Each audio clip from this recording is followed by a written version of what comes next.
رسول الله. الحمد لله رب العالمين والصلاة والسلام على سيد الأنبياء والمرسلين. يا أرحم الراحمين يا أرحم الراحمين يا أرحم الراحمين. يا ربنا يا ربنا يا ربنا يا ربنا يا الله يا رحمن يا رحيم. جزا الله عنا سيدنا ومولانا محمدا ما هو أهله. يا رب المصطفى عز وجل وصلى الله عليه وسلم. یا رب الانبیاء یا رب الصحابہ یا رب التابعین یا رب الاولیاء، تیرے گناہگار بندے تیری بارگاہ میں اپنے گناہوں سے لتھڑے گندے گندے کالے کالے ہاتھ دراز کیے حاضر ہیں. مولا، نامہ اعمال پر جب نظر پڑتی ہے دل ٹوٹ جاتا ہے. گناہوں کا تذکرہ سنتے ہیں، خوف وقتی طور پر طاری ہوتا ہے، لیکن اے اللہ، دن ہو یا رات ہو، شام ہو سپہر ہو، کوئی لمحہ ایسا نہیں کہ جس میں تیری نافرمانی کا کام نہ ہوتا ہو.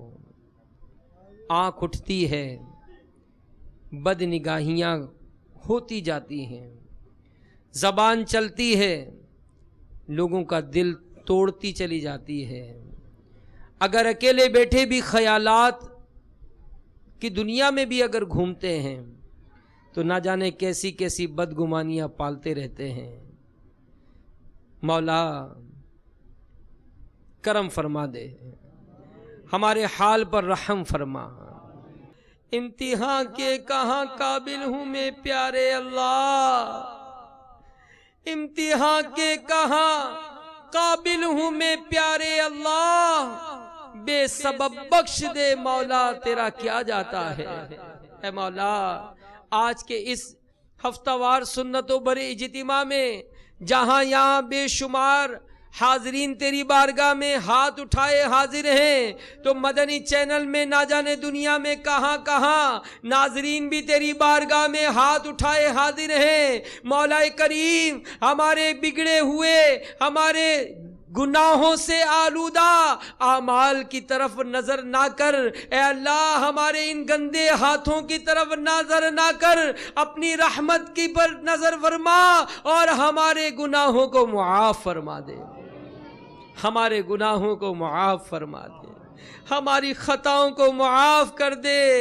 تجھے واسطہ سارے نبیوں کا مولا، تجھے واسطہ سارے ولیوں کا مولا، میری بخش دے ہر خطا یا الہی، میری بخش دے ہر خطا یا الہی، میری بخش دے ہر خطا یا الہی.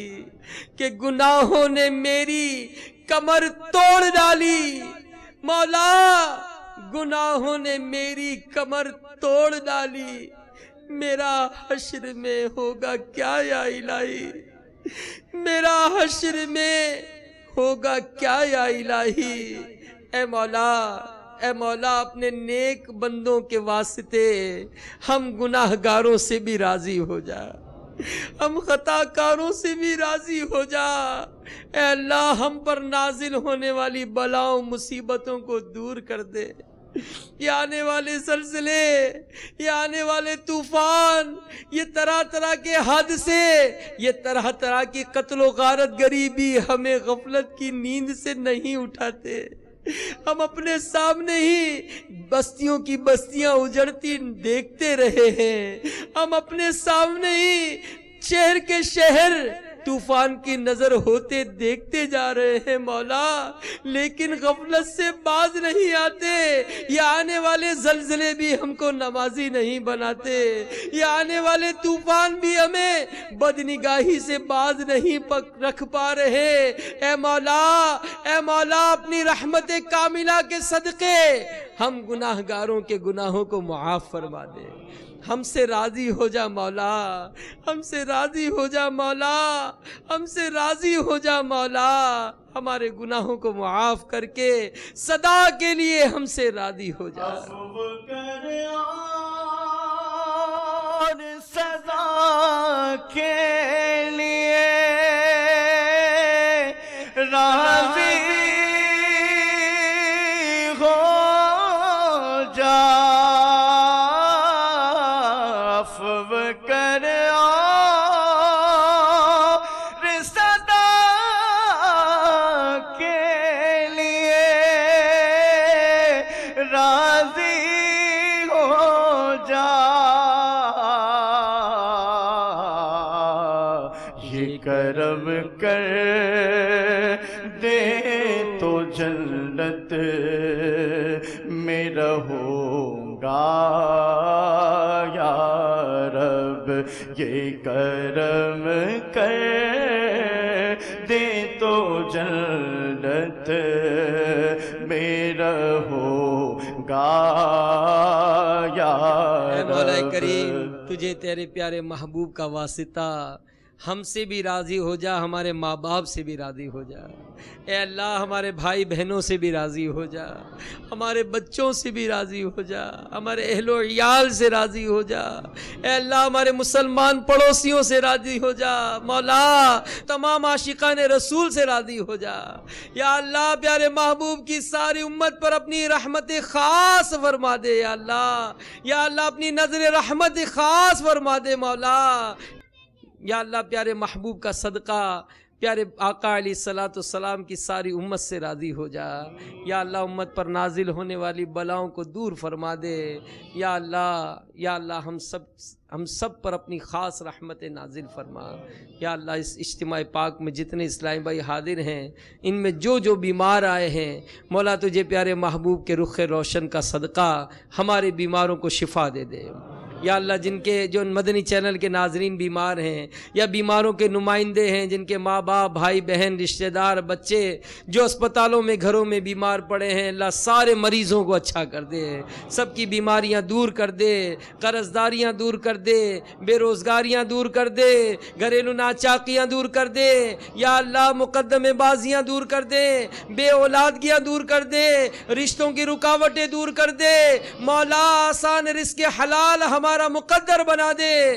یا اللہ کاروباری مشکلات آسان کر دے، مہنگائی کا خاتمہ فرما۔ یا اللہ مہنگائی کا خاتمہ فرما۔ مولا تیرے محبوب کے امتی پریشان ہیں، مولا ان کی پریشانیاں دور فرما۔ یا اللہ ہمیشہ کے لیے راضی ہو جا، کبھی بھی ہم سے ناراض نہ ہونا۔ ہمارے وطن عزیز کو سلامتی دے، ہمارے شہر کو امن کا گہوارہ بنا۔ یا دنیا بھر میں جہاں کہیں مسلمان کفر اور ظلم کے ساتھ برسر پیکار ہیں، کامیابی اور کامرانی عطا فرما۔ اسلام کا بول بالا کر دے، دشمنان اسلام کا منہ کالا کر دے۔ اے اللہ جہاں دنیا بھر میں دعوت اسلامی کے مبلغات تیرے دین کی خدمت میں، تیرے پیارے محبوب کی سنت عام کرنے سفر میں ہیں، یا اللہ سب کے قدموں کو مضبوط کر دے، مدد فرما، مددگار پیدا فرما، روح القدس کے ذریعے مدد فرما۔ اور اے اللہ جس طرح امیر اہل سنت چاہتے ہیں اس طرح یا اللہ دعوت اسلامی کی خدمت کے لیے مولا ہمیں قبول فرما لے۔ امیر اہل سنت کی غلامی اور دعوت اسلامی کے مدنی ماحول پر مرتے دم تک استقامت عطا فرما۔ اے اللہ حاجیوں کا واسطہ ہمیں بھی حاجی بنا دے۔ یا اللہ مکے میں حاضر عاشقان رسول کا واسطہ ہمیں بھی مکے کی حاضری نصیب کر دے۔ مدینے میں جو اس وقت سبز گنبد کی آنکھوں سے دیدار کر رہے ہیں، ان عاشقان رسول کا واسطہ ہمیں بھی میٹھا مدینہ دکھا دے۔ بار بار حج اور عمرے کی سعادت دے، بار بار میٹھا میٹھا مدینہ دکھا۔ قبلہ امیر اہل سنت کو دراز عمر بالخیر عطا فرما۔ یا اللہ ان کے علم میں، عمر میں، عمل عمل میں برکت عطا فرما۔ محبوب عطار حاجی زمزم کے مظاہر فائز الانوار پر اپنی کروڑہ رحمت نازل فرما۔ ان کے درجات کو تمام مبلغین و مبلغات جو دنیا سے گئے یا اللہ سب کے درجات کو بلند فرما۔ کہتے رہتے ہیں دعا کے واسطے بندے تیرے، کر دے پوری آرزو ہر بے کس و مجبور کی۔ ان اللہ و ملائکتہ یصلون علی النبی یا ایھا الذین آمنوا صلوا علیہ وسلموا تسلیما۔ صلی اللہ علی النبی الامی وآلہ صلی اللہ علیہ وسلم۔ صلاۃ و سلام علیک یا رسول اللہ۔ سبحان ربک رب العزۃ عما یصفون وسلام علی المرسلین والحمد للہ رب العالمین بحق لا الہ الا اللہ محمد رسول اللہ۔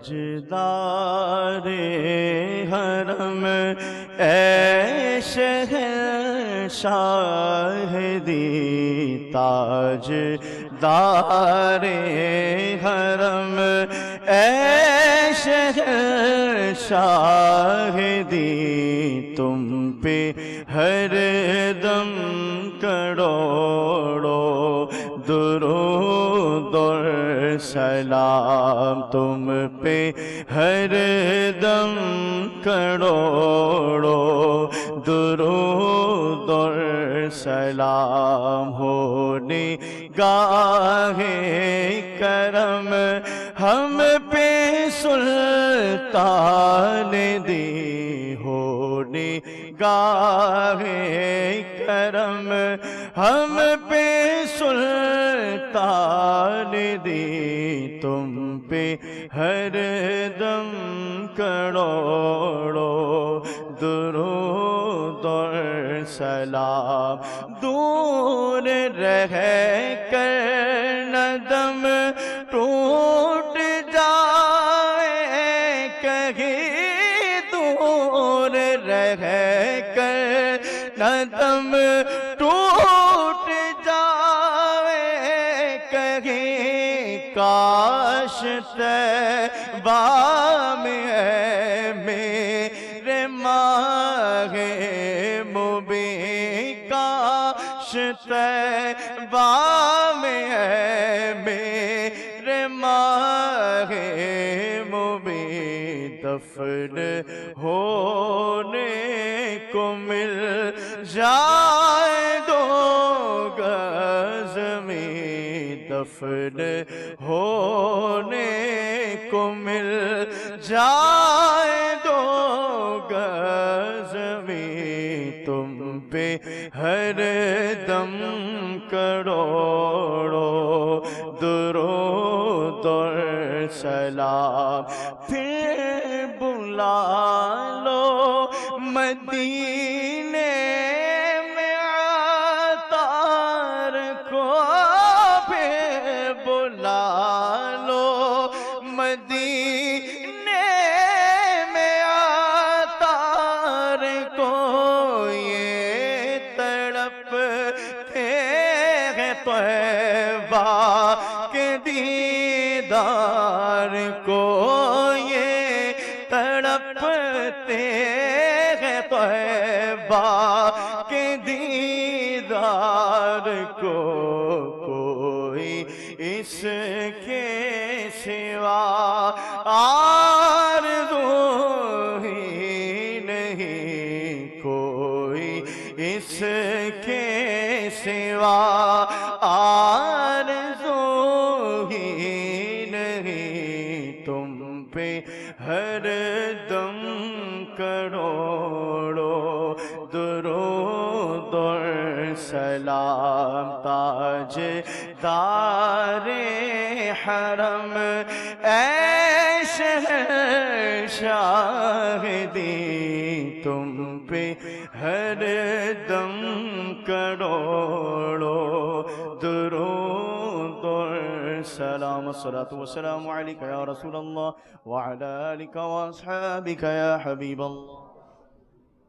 مجلس کے اختتام کی دعا پڑھ لیں۔ صلاۃ والسلام علیک یا رسول اللہ وعلی آلک واصحابک یا حبیب اللہ۔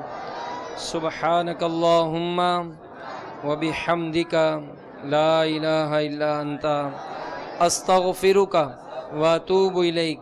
سبحانک اللہم وبحمدک لا الہ الا انت استغفرک واتوب الیک سبحانک اللہم وبحمدک لا الہ الا انت استغفرک واتوب الیک ان اللہ وملائکتہ یصلون علی النبی یا ایہا الذین آمنوا صلوا علیہ وسلموا تسلیما صلی اللہ علی النبی الأمی وآلہ صلی اللہ علیہ وسلم صلاۃ و سلام علیک یا رسول اللہ سبحان ربک رب العزت عما یصفون وسلام علی المرسلین والحمد للہ رب العالمین بحق لا الہ الا اللہ محمد تیری راہ